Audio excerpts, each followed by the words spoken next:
महात्मा ज्योतिबा फुले को जब घर से निकाल दिया जाता है तब मुस्लिम उसे सहारा देता है।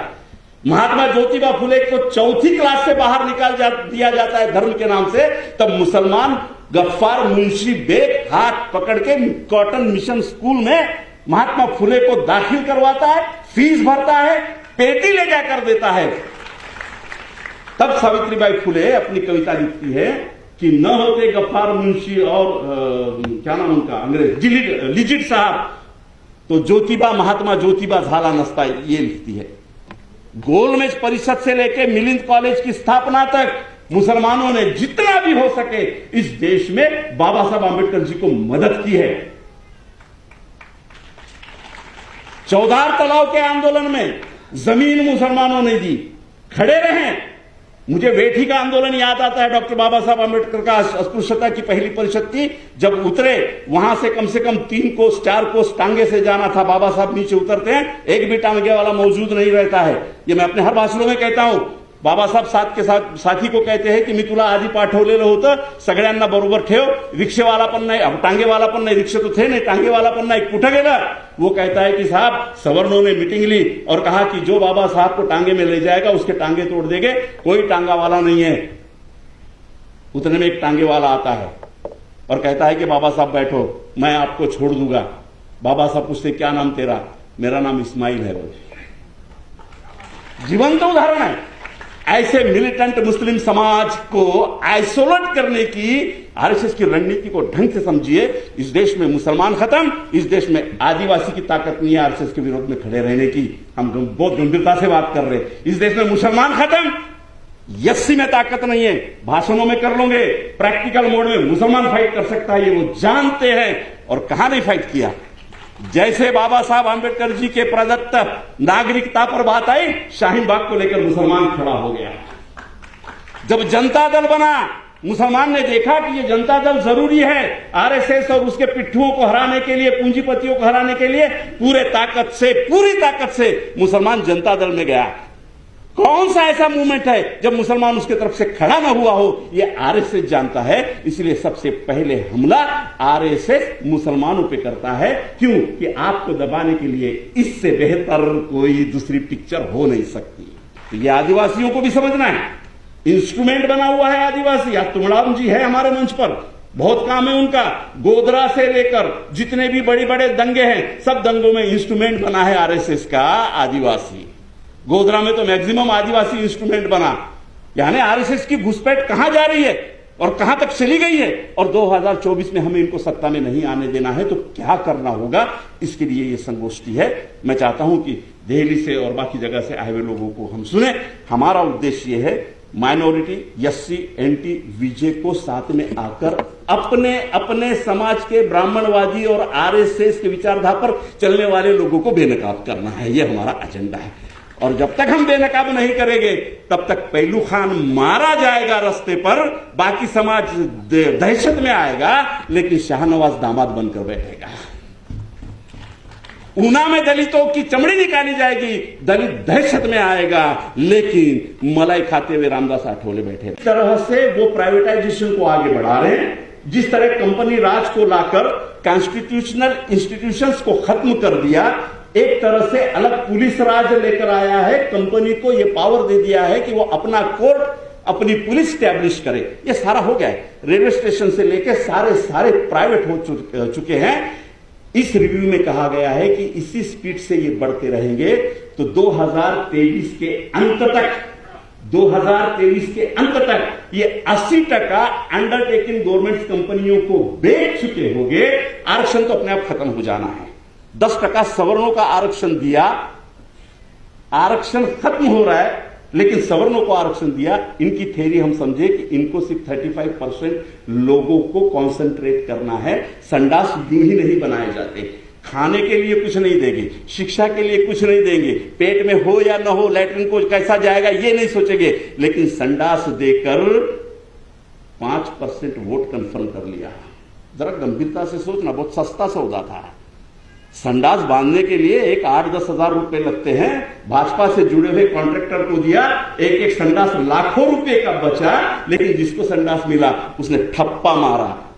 जो बचे हुए 10% 12% वोट इनको हिंदुत्व के नाम से कंफर्म करना है, ये ऐसे कर रहे हैं। और ये हमारे भाषणों से टूटने वाली नहीं है ये श्रृंखला। इसे प्रैक्टिकल मोड पर कैसे ले जाएंगे, ये नगराड़े साहब का और आज के सबका मान्यवरों का चिंता का विषय है कि हम प्रैक्टिकल मोड पे इसे कैसे चेंज कर पाएंगे।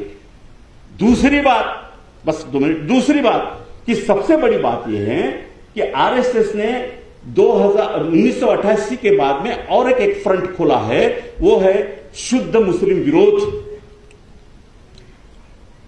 साहब जी, मेरा अनुभव यह है, कांग्रेसी मुसलमानों के बारे में कहने से बचते मैं सोच सकता हूं, शिवसेना वाले मुसलमानों से कहने से बच सकते मैं सोच सकता हूं, मैंने कई आरपीआई वालों को भी मुसलमानों के बारे में कहने से बचते हुए देखा। बहुत खतरनाक मुंह है। एक पूरे समाज को अगर आइसोलेट कर दिया जाए, जो कहीं ना कहीं बाबा साहब का मिलिटेंट रहा है, इस देश में फूले का मिलिटेंट रहा है, जो बात है उस बात को गंभीरता से सुनिए। मराठाओं में भी यही हाल है।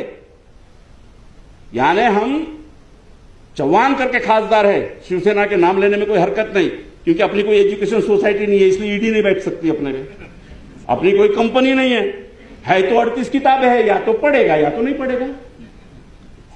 तो चौहान खासदार है, हम उनको शिवाजी महाराज की जयंती थी, गलती से हमें बुला लिया था।